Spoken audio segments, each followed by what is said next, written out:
मोदी जी की कुर्सी फाइनली खतरे में है।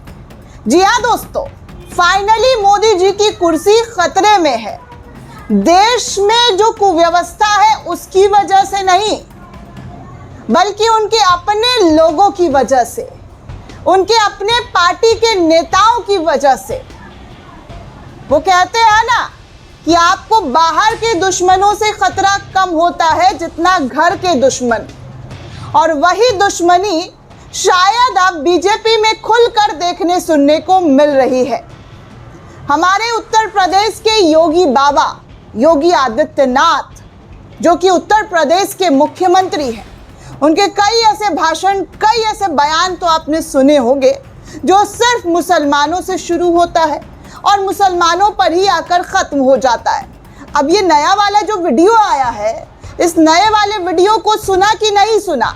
अगर नहीं सुना है तो आपको सुनाना चाहूँगी कि देखिए ना कैसे मोदी जी से आगे बढ़ने की एक लंबी रेस जो है वो यहाँ पर देखने सुनने को मिल रही है। मोदी को कैसे मात देना है और भारतीय जनता पार्टी में अपना रुतबा, अपना लेवल कैसे नंबर 1 बनाना है, उसकी पूरी तैयारी योगी बाबा के जरिए कर ली गई है।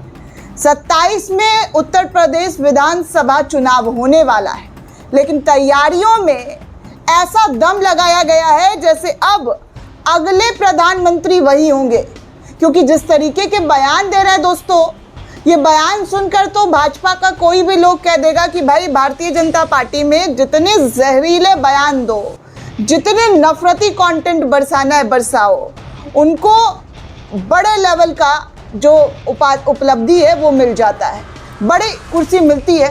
ऐसे अक्सर आरोप लगे हैं दोस्तों, बार बार विपक्ष के जरिए और कई आवाम के जरिए कहा गया है कि भाजपा में जितने जहरीले बयान जिसने आज तक दिए हैं उसको बीजेपी ने बड़ा से बड़ा कुर्सी दे दिया है, बड़े से बड़े पोस्ट पर बिठा दिया है।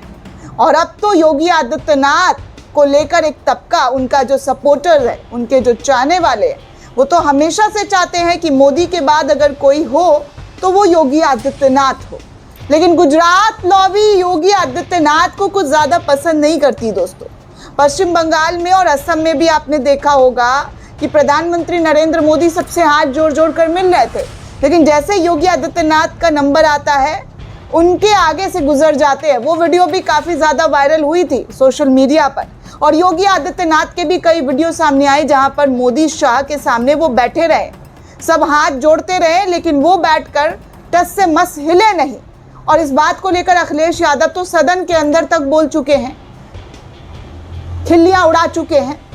और अब देखिए कि कैसे मोदी की राजनीति को अपनी राजनीति करके ख़त्म करना है। वो यहाँ पर योगी बाबा की जो स्ट्रैटेजी है, शायद मैं गलत हो सकती हूँ, लेकिन देखने से तो दोस्तों यही लग रहा है, क्योंकि बाबा के प्रदेश में ढेरों समस्याएं हैं, बतेरे प्रॉब्लम्स हैं, जनता बेहाल हो रही है, देश में कितनी ज़्यादा महंगाई हो चली है। लेकिन इन तमाम चीज़ों से इतर योगी बाबा एक अपनी अलग दुनिया बना चुके हैं, और वो है मुसलमान वर्सेस हिंदू, हिंदू वर्सेस मुसलमान।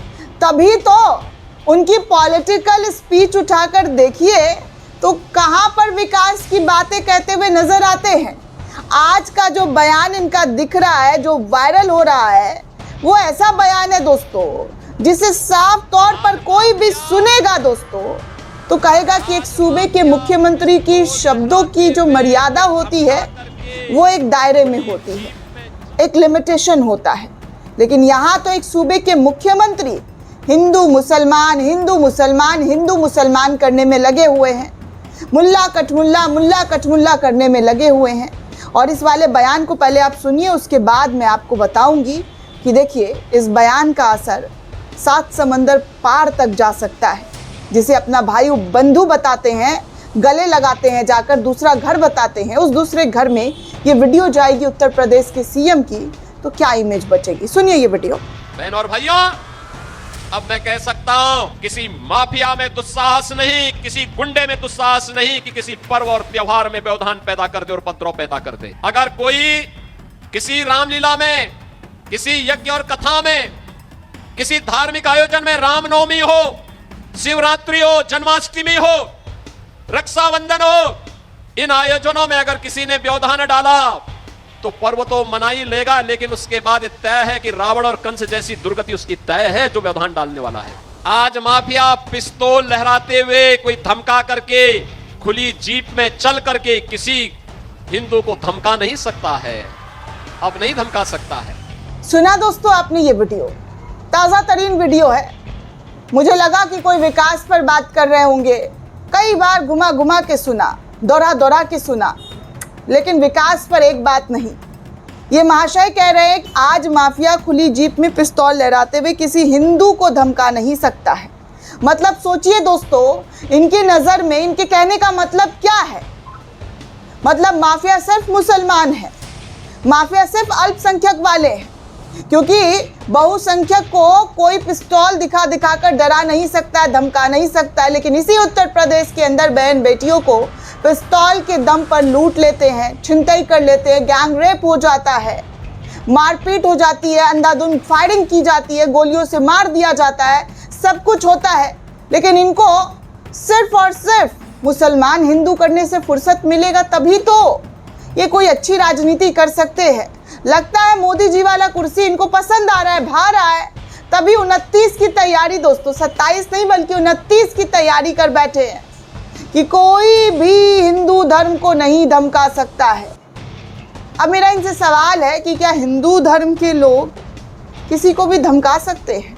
आप एक सूबे के मुख्यमंत्री हैं जनाब, और आपकी भाषा शैली ऐसी जिसमें साफ दिखता है कि आप धर्म को लेकर किस तरीके से राजनीति करते हैं। संविधान कहता है कि एक मुख्यमंत्री, एक नेता सभी धर्मों के लिए समान काम करते हैं, लेकिन ये वाले तो कुछ बढ़ चढ़ कर दोस्तों हिंदू मुसलमान करते हुए नजर आ रहे हैं। अब देखिए, एक यूज़र ने इन्हीं को टैग करते हुए पूछा है कि मतलब जी योगी आदित्यनाथ जी, माफिया पिस्तौल लहराते हुए मुसलमानों को, सिखों को, ईसाइयों को, जैनियों को, पारसियों को धमका सकता है? क्या उत्तर प्रदेश में सिर्फ हिंदुओं की रक्षा की जिम्मेदारी है? आपकी या 24 करोड़ जनता की जो जिम्मेदारी है वो क्या है? फिर इनसे पूछना चाहूंगी कि उत्तर प्रदेश में सिर्फ हिंदुओं की जिम्मेदारी ले रखी है इन्होंने, और उसमें भी वो क्या, ठाकुरों की? क्योंकि ब्राह्मणों का क्या हाल हो रहा है उत्तर प्रदेश में किसी से छुपा नहीं है। SC ST OBC वालों का क्या हाल हो रहा है वो भी किसी से छुपा नहीं है।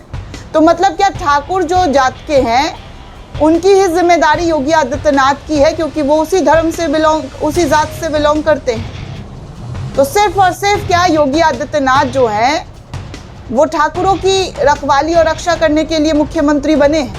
खैर दोस्तों, इन्होंने पूछा कि क्या यूपी में हिंदुओं के लिए अलग और बाकी धर्मों के लिए अलग कानून है?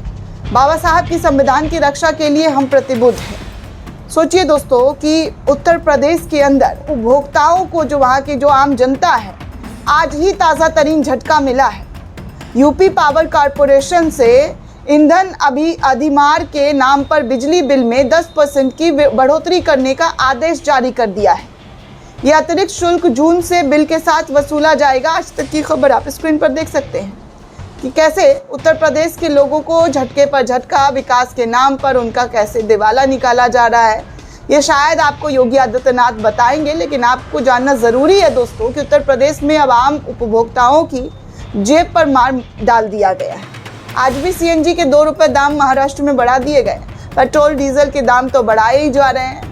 अब उत्तर प्रदेश में भी स्पेशली बिजली, जो इतनी गर्मी में लोग पंखा, कूलर, AC चलाकर बैठते हैं, उनके लिए भी 2 भर हो गया है, क्योंकि नेताओं के ठाट बाट में कोई कमी नहीं होगा और इनके घर में पैसे की भी कमी नहीं होती है। उत्तर प्रदेश की ये तस्वीर प्रयागराज की है दोस्तों, जहाँ पर युवा, जी हाँ, ये किसी राजनीतिक मंच का हिस्सा नहीं बल्कि अपने भविष्य के लिए सड़कों पर उतर आए हैं। भर्ती परीक्षाओं में धांधली जिस तरीके से हो रहा है, इस देश में पेपर लीक का जो मामला वो आम हो चुका है। सेनाओं को उतारा जा रहा है, ये भी मैं आपको पहले ही खबर बता चुकी हूँ।